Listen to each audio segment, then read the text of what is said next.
I've got a protocol for you that I call detoxing your mind. And I'll warn you up front, this is a bit uncomfortable at first, but if you can stick with it for 7 days, you will finally regain the mental clarity and focus that's been buried under all of the noise of modern stimulation. And I've based this protocol on 15 years of building multi-million-dollar businesses and privately coaching founders, athletes, and creatives who, of course, rely on their mind for their performance. And the way I put it to them is, your mind feeds on inputs the way your body feeds on food. So if you can imagine eating junk food all day long, how long do you think it would take until you were sick and bloated and couldn't get up off the couch, right? Now imagine having to go and perform in some physical activity like a hard workout or going and running a marathon or something like that. You wouldn't perform well at all. And so our mind is operating the same way. Our mind is eating from this buffet of modern technology. And so it's no wonder that when we sit down, we can't focus, why we feel constantly overwhelmed with so many ideas and options. And so it feels like we're constantly busy. But when we look back on what we actually got done, there's almost no meaningful progress. So if you've been experiencing this, my guess is it's not because you're lazy or unmotivated. Your mind is just full and we have to empty it out. In psychology, they refer to this as cognitive load, and it works sort of like the RAM on your computer. So if you run too many apps on your computer at the same time, of course, it slows down and ultimately maybe even crashes. Our mind is the same way. There's too many open applications in our mind, and we've got to close them so we can regain performance. So there's 3 steps to doing this, and I call these remove, process, and replace. It's really simple. Remove means we stop putting bad stuff in. Process means we get the existing bad stuff out. And replace means we put good stuff in that we actually want in there. And like I said, it takes 7 days. Again, it will be a little uncomfortable at first, but you'll be shocked by the end of this at how much you might enjoy it and how good it feels. And I have a lot of founders who end up wanting to go even longer past that.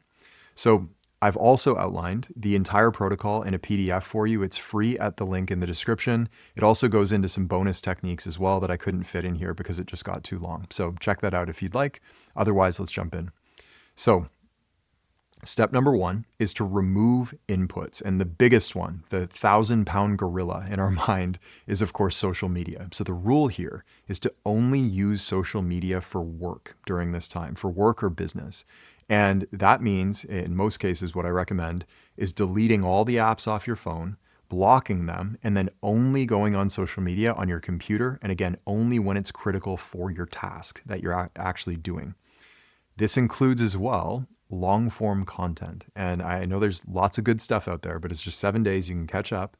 And my guess is you don't actually need more information that you might be getting from that long form content. You don't need more information. You need clarity and execution. So this will free up space for you to do that. And finally, the last thing we're removing is any dopamine heavy inputs. So video games, porn, graphic TV and movies, anything that spikes adrenaline like Game of Thrones style. We're removing all of that. So no social media, only for work, including long form content, and no dopamine heavy inputs. Now, like I said, expect that to be uncomfortable for a few days.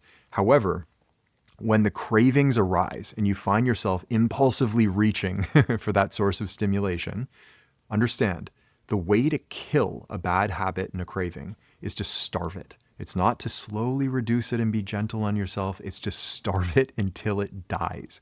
And I was sitting on the couch with a girlfriend recently when we were at the end of the night watching a show. Got to the end of the episode and immediately she was like, "Oh my God, let's watch one more, then we'll go to bed." And I said, just wait a sec. We talk about other things for a few minutes. And then I checked in with her and asked, do you still want to watch another episode? And she's like, "No, I'm good. Let's go to bed." And you could see that initial impulse. It's like dopamine chasing more dopamine. But as that wave started to subside, it faded away and then it was gone. And your cravings will happen the same way. And every time you overcome the urge at the top of that wave, when you feel like you need to have it, and it subsides, you regain a little bit more control of your mind. It's like a bicep curl for your brain. You're regaining your own power. So again, keep that in mind. If you can get past that first few days, there's so much clarity on the other side. And there's also a really helpful way to support this process, which brings us into step number 2, which is, of course, process. So there's 2 exercises here. Number 1 is closing open loops. These are the unanswered messages, the work that's half finished, the appointment you need to schedule, the decisions you've been procrastinating on making. All of these are sort of like open tabs on the browser of your mind, and each one are taking up a little bit of RAM and slowing down the overall system. Individually, they're not a big deal, but all together, it adds up. So what we want to do on day 1 of these 7 days is what I call the brain dump. And this means for about 60 minutes, might not take that long, but budget about an hour, you brain dump all of the open loops, open tasks in your mind onto a sheet of paper or your laptop screen, of course. Get them out of your mind and onto the page, externalize them, and then organize them. So any that you can just eliminate, cross those off and forget about them. Any that you need to schedule, go ahead and schedule them so you know exactly when you're going to do them. And any that you can complete quickly, just go ahead and complete them. This will free up so much space in your mind, so much space. And from there, starting in day 2, we'll do a daily practice that I call free writing. So every time you sit down to work at the start of the day for 20 minutes, you write stream of consciousness style, not editing, not filtering yourself, just typing as quickly as you can all of the thoughts in your mind, again, onto the page. And this is sort of like clearing the mental inbox. You can imagine this backlog of thoughts and decisions and random threads in your mind that you need to pull all the way to completion. We're going to clear all of that over the course of 7 days. If you do these 2 things, closing open loops, and then of course free writing each day, it clears out the internal noise that was already there. I love this analogy from the music producer Rick Rubin, who refers to the mind in the creative process like a radio antenna. If you imagine a radio antenna and there's too much noise, too much static and interference, we can't pick up the signal. The point of this process is to remove the noise so that we can hear that signal again. And what'll happen inevitably is once the noise is clear, insights come flooding in. Ideas for projects that you're working on, clarity, dots that weren't connected before will come flooding in. And the tool at this point is to keep an insight log. So don't try to keep this in your head and remember all of it because you won't. It comes in a bit of a fire hose at times. About halfway through, you can expect that. Just write it down. So in Apple Notes, in Notion, in a Moleskine notebook, whatever you want, write it down, get it out of your head and onto the page. Finally, step number 3 is to replace. So we're not just staring at the wall all day long. You can take in some inputs. What we're going to do is replace the lower quality inputs that we removed, like social media, even long form content, dopamine heavy inputs. Replace those with high quality inputs. So light, feel-good TV shows you can watch, at meals. Think Ted Lasso, Friends, Big Bang Theory, The Office, stuff that makes you feel good for having watched it. Stick to that. So nothing super dramatic or heavy. Documentaries are okay. Books, of course, are great.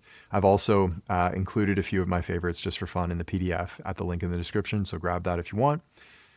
Also, replace these sources of stimulation with output. So deep work and creative work. You will get some of the best work of your life done during this time because what happens when we remove all of these sources of stimulation, in the same way that clean food starts to taste really good when we stop eating junk food, our work begins to feel so much more satisfying because we're not constantly overstimulated. When you remove the cheap dopamine, the quote unquote good dopamine is all that's left.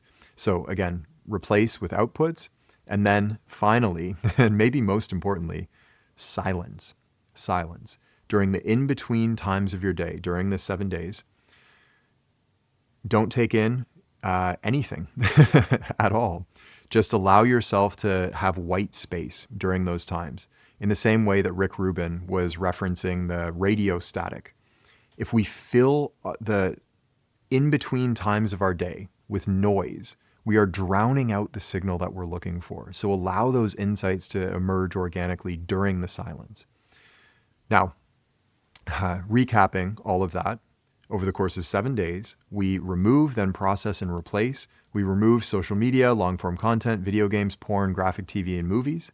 We're processing first of all, the open loops on day one, and then the backlog of thoughts in our mind, our mental inbox, using that free writing technique. And then finally, we're replacing all of those bad inputs, so to speak, with high quality inputs, output, and silence. If you can do that, I'll put it this way. Whenever I come to the end of a 7-day period like this, I realize I've forgotten how good my mind can actually feel. And I'm often shocked at how much static and noise was in my head without even realizing it. It's sort of like I didn't even know I was looking at the world in black and white until the color came rushing back in. I was like, oh my God, what the fuck have I been doing for all this time? It's like the fish that doesn't realize it's wet. We're all drowning in this sea of overstimulation, so much that it's become normalized. And this is a problem that we're all facing. Make no mistake. I don't know anyone that's overcome what we call the 1,000-pound gorilla of modern technology. I don't know anyone that's overcome it. And there's a quote here that I love from Albert Einstein that goes, "Our technology has exceeded our humanity," which means our physical brain literally has not evolved as fast as our technology has evolved. And so these companies pour billions of dollars into optimizing their platforms to keep you on them, to keep you hooked. And we're just not going to win. They're too strong at this point. So we need to cut them off. And just like you wouldn't wrestle a 1,000-pound gorilla with your bare hands, we need a strategy. So this is that strategy. I hope it helps you. I can't wait to hear your results with this process. Again, there's a link in the description to a PDF that lays all of this out in detail. I've got some bonus techniques in there, and I've also got a sustainable version of this that you can use beyond 7 days, because of course, the big risk at this point is that you'll detox your mind and then immediately retox, like you do a deep clean of your house and everything's sparkling and shiny, and then you throw a huge party and it's a big mess again. Like, what was the point in cleaning it in the first place? So there's a sustainable version in there as well. I think it's really going to help you out. So check out the link in the description. Let me know how it goes. Best of luck, and I'll see you in the next one.